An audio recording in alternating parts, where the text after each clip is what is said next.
नमस्कार प्यारे बच्चों, मैं आरती चौहान आप सबका आरती एजुकेशन वर्ल्ड पर स्वागत करती हूँ।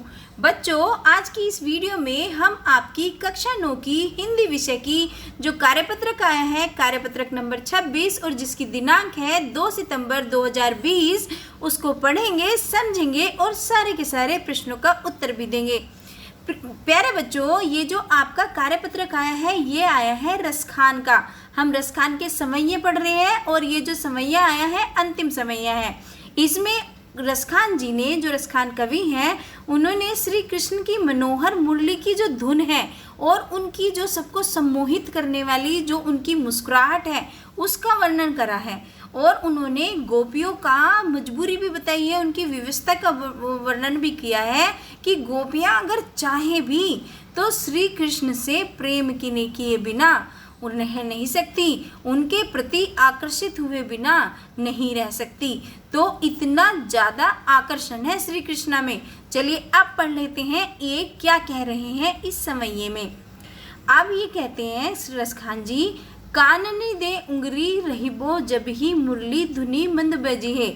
तो ये गोपी कह रही है अपनी सखी से, अपनी सहेली से कि मैं कानों के अंदर उंगली दे लूँगी जब भी मैं मुरली, वो जो कृष्ण हैं जब वो धीरे धीरे मंद मंद मुरली की धुन बजाएंगे तो मैं अपनी कानों में उंगली दे लूँगी। मोहनी तानन सोर सखानी अटा चढ़ी गोदन गहे तो गहे।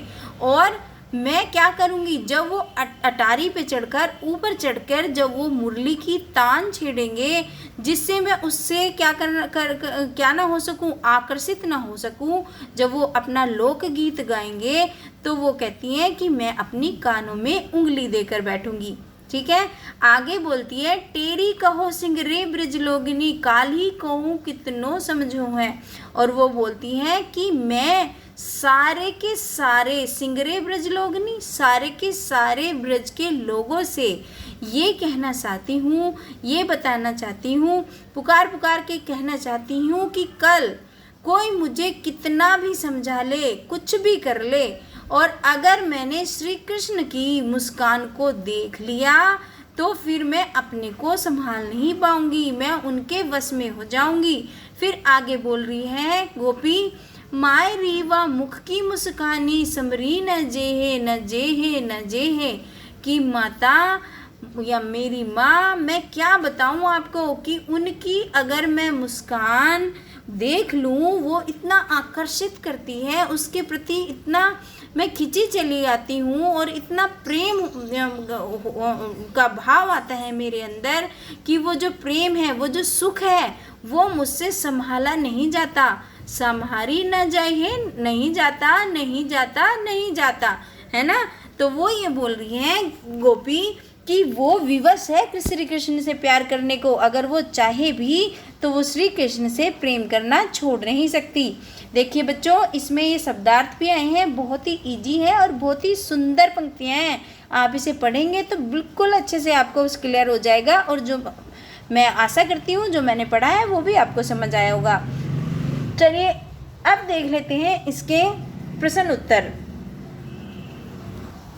पहला प्रश्न है कि प्रस्तुत पद्यांश में गोपी क्या क्या नहीं करना चाहती। तो हमने देखा, तो प्रस्तुत या उपर्युक्त लिखिए या प्रस्तुत लिखिए पद्यांश में गोपियाँ श्री कृष्ण की मुरली की तान नहीं सुनना चाहती जिससे वह श्री कृष्ण की ओर आकर्षित न हो सके। गोपी श्री कृष्ण की मधुर मुस्कान भी नहीं देखना चाहती क्योंकि श्री कृष्ण की मुस्कान इतनी मोहनी है कि वह दूसरों को अपने वश में कर लेती है। तो वो ना उनकी तान भी नहीं सुननी चाहती मुरली की और ना वो उनकी मुस्कान देखना चाहती है। ये हो जाएगा आपका प्रथम प्रश्न का उत्तर। दूसरा प्रश्न है, प्रस्तुत पद्यांश में गोपी श्री कृष्ण की आकर्षक मुस्कान देखने से क्यों बचना चाहती हैं। तो इसका उत्तर हम इस तरीके से लिखेंगे कि प्रस्तुत पद्यांश में गोपियाँ श्री कृष्ण की आकर्षक मुस्कान देखने से इसलिए बचना चाहती हैं क्योंकि श्री कृष्ण के मुख की मुस्कान इतनी मादक है कि उसके प्रभाव से बच पाना या फिर संभल पाना अत्यंत मुश्किल है। ठीक है बच्चों, ये हो गया आपके दूसरे क्वेश्चन का आंसर। तीसरा क्वेश्चन देख लेते हैं। तीसरा क्वेश्चन पूछ रहा है, भाव स्पष्ट कीजिए। मायरी व मुख की मुस्कानी समरी न जहे न जेहे न जेहे। तो ये तो हमने अच्छे से पढ़ा है कि इसका भाव क्या है।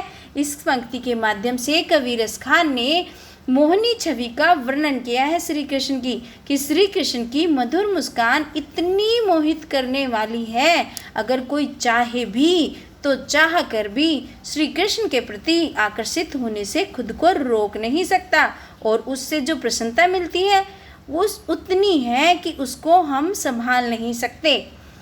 मतलब इसका वर्णन करना बहुत ही मुश्किल है। ठीक है, अब देखते हैं जो चौथा क्वेश्चन है वो क्या है।